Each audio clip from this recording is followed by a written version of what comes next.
Bonjour, je m'appelle Lohan, je suis un ancien étudiant du master CCP de la promo 2015 à 2017. L'une des particularités de ce master, qui en font un master qui est relativement unique en France, c'est qu'il propose une palette d'enseignement qui est extrêmement large. On va toucher à plusieurs thématiques. Donc d'un côté, il va y avoir de la physique des particules, de la théorie des champs. De l'autre côté, on va avoir de l'astrophysique. On va avoir des astroparticules. Et on va avoir aussi tout un tas de projets expérimentaux de type observationnel et des projets numériques de l'algorithmique. Donc c'est un master qui a une approche qui est très générale, mais c'est aussi un master qui propose un enseignement de très haut niveau parce que sur chaque matière qui est enseignée, le niveau et la profondeur des sujets abordés est équivalente à ce qu'on peut trouver dans les autres masters en France. Donc à la sortie du master, les étudiants ont le choix soit de poursuivre en thèse de doctorat, soit d'aller dans l'industrie. C'est un choix qui est tout à fait possible parce que ce master donne tout un tas de compétences, de hard skills aux étudiants, des compétences à la fois scientifiques, des compétences numériques et des compétences analytiques. Donc même à la sortie du master, si vous souhaitez aller directement trouver un travail dans l'industrie, c'est tout à fait possible et c'est extrêmement apprécié par l'industrie en particulier. Pour ma part, j'ai décidé de continuer en thèse de doctorat et j'ai travaillé sur le transport du rayonnement cosmique dans les milieux faiblement ionisés.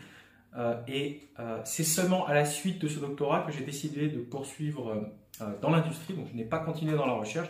Encore une fois, à la sortie du doctorat, c'est également possible de choisir, soit de continuer dans la recherche, soit de partir dans le domaine de l'industrie.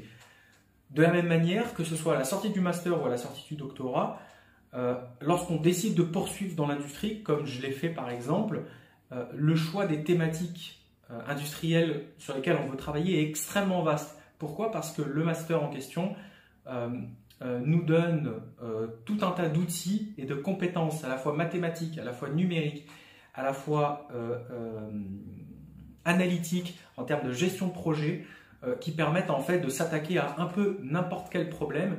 Et aujourd'hui, plus que jamais, c'est extrêmement apprécié dans notre société. Pour ma part, aujourd'hui, moi, je travaille comme responsable de la technologie dans un fonds d'investissement systématique. Donc, c'est un travail qui me demande d'avoir une grande rigueur scientifique. J'ai tout un tas de systèmes à gérer, à monitorer avec beaucoup de responsabilités. Et en particulier, c'est pendant le master et pendant le doctorat que j'ai pu développer toutes les qualités, toutes les compétences hard skills et soft skills qui me permettent aujourd'hui de faire ce métier. Donc, pour conclure, faire le master CCP, c'est faire un choix qui est à la fois un choix de la passion et à la fois un choix de stratégie. Pourquoi? Parce que la passion, parce que vous travaillez sur des sujets qui vous intéressent. Si vous voulez faire le master CCP, c'est que vraisemblablement vous êtes intéressé par les sciences de l'univers, mais aussi à la fois un choix stratégique parce que vous aurez le choix soit de continuer dans le domaine de la recherche et de travailler sur un sujet qui vous passionne, soit vous aurez acquis un grand nombre de compétences que vous pourrez très bien, si vous le souhaitez, appliquer à l'industrie.